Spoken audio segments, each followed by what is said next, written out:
What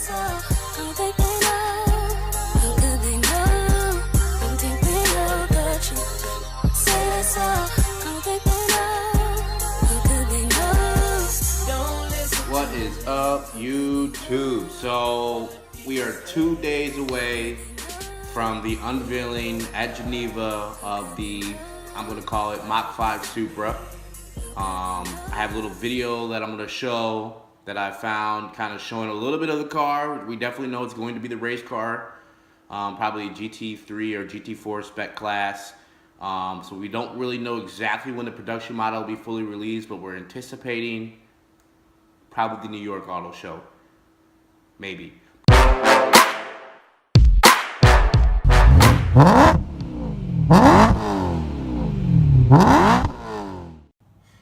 What's going on, YouTube? So, just about to leave work just for a second. Left my lunch at home, so I'm trying to find some healthy alternative to eat. Wasn't really interested in the food on campus, surprisingly, because the food actually is pretty good. But I gotta rep, the new company when I can, which brings me to the next topic. So as some of you guys may have seen, the Toyota Supra was announced. Okay, well, we don't know if it's called the Toyota Supra yet, but the supposable Toyota Supra, which we're all hoping will be called Supra. I think there's been some conversation about it being under Gazoo Racing or under the Toyota brand. I think we're pretty sure there will be some Gazoo Racing derivative car available as their high-end model for the Supra that I'm going to call it for the rest of this video. It's going to be called the Supra. So my question for you guys is, are you guys hyped? I mean, this is the greatest thing, I think, released since the LFA, which then was, unobtainable for everyone. Almost everyone. And then now the Supra, which, for all our Fast and Furious fans who've grown up, that was the car we all didn't buy, that we wish we did buy, which we're now trying to buy at more than it cost when it was available. Yeah, one of those things. So it wasn't such a legend when it was out, became a legend afterwards, and now we're crazy about it. Kind of rejuvenized the brand, which already had a following, but now it has an even bigger following than it has had ever. So my point being with this is that I'm interested in getting a Toyota Supra. Obviously, I can get I'm interested in getting one to be able to drive a car that represents my brand, as well as, the collaboration with BMW is just, that next level of excitement. As you guys know, I'm a huge BMW fan, even though I'm not a huge fan of what some of the stuff they brought out today. We're not going to really go on that topic today, but I am so glad that I'm going to be able to get a little bit of that BMW flavor in a car that might have a little bit more of that sex appeal that I'm missing from BMW. Despite it not having, some of the characteristics of the original Supra. I know some people are still in love with the inline 6. I know some people still want an inline 6 turbo. Pretty sure we're going to get an inline 6 turbo, but it's going to be derivative of BMW more so than like what Toyota can do. So there's some controversy on that. I like inline 6 turbo from BMW. I like inline 6 turbo from Toyota. So I could care less which one of the platforms in there. I just hope Toyota just spunks it up with their Gazoo Racing in it, just like how M can do an M tune on some of their standard inline 6s. I don't really expect it to have any like S code engine from BMW, but I do expect it to have some Gazoo Racing code on their top of the line model, and I would love to be able to daily it. So I just want to get your thoughts a little bit about it. Have showed that the car will be pretty epic in terms of how it's looking. It's based off the FT1 concept, which was a stunner.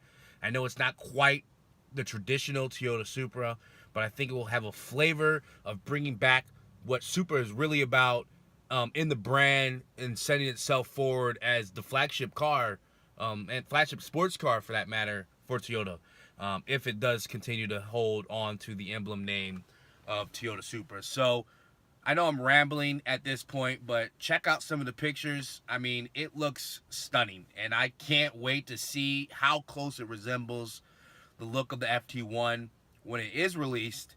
And, from a lot of the different clips that I've been following on the Nürburgring, and, it's been slowly revealing more and more of its pictures. Just really tell me, guys, what you guys think of the Toyota Supra. Is it thumbs up for you? Is it thumbs down? You're kind of in the middle, waiting to see the release, see the specs.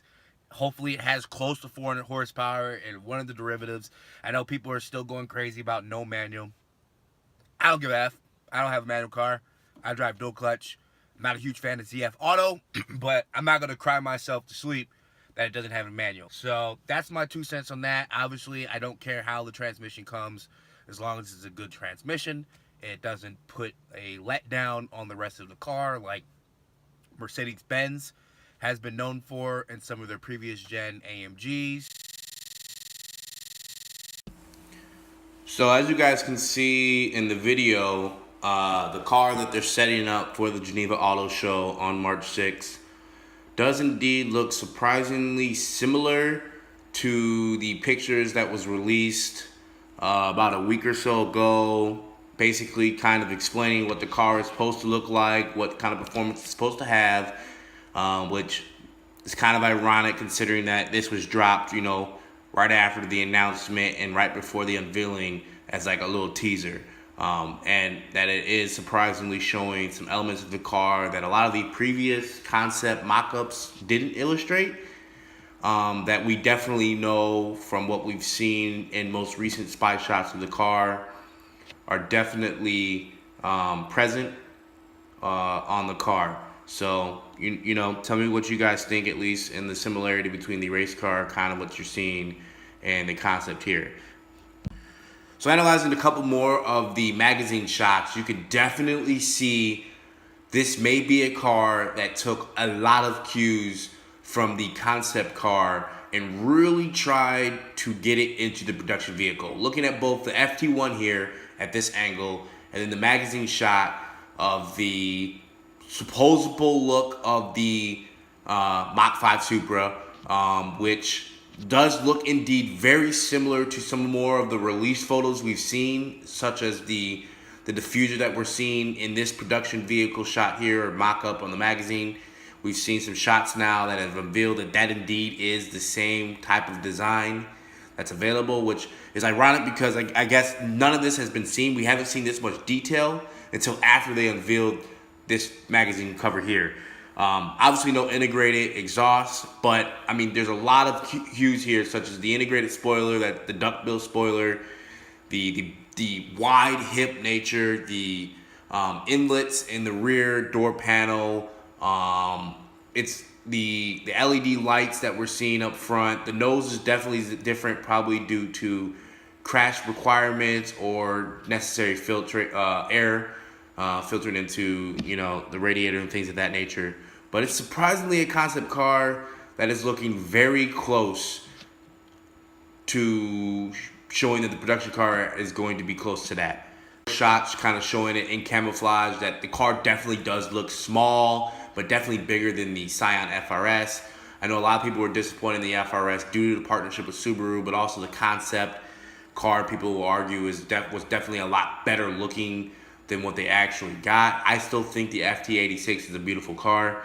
So if the Supra is just that much more than what we've seen from the FT86, then I think this could be a potential car next year if it gets dropped in 2019 around springtime.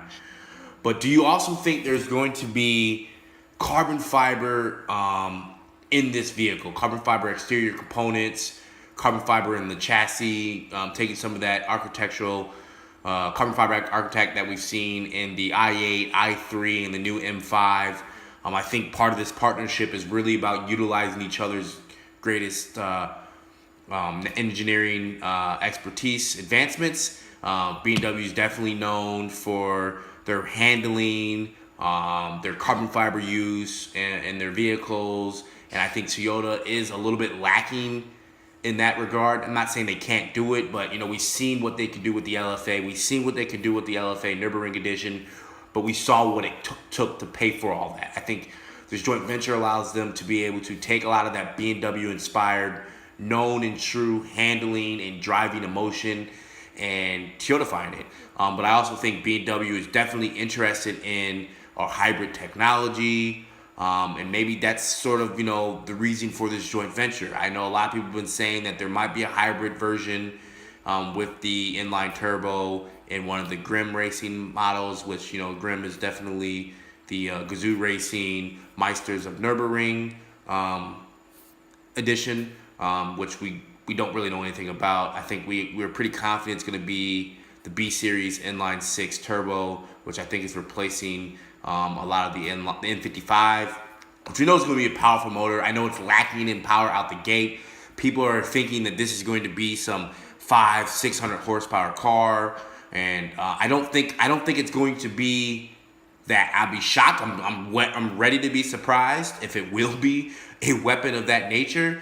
But I think 350 to 400 horsepower is the most realistic. We got the release in 2014. It is 2018, and we have still yet to see a production concept. That's 4 years.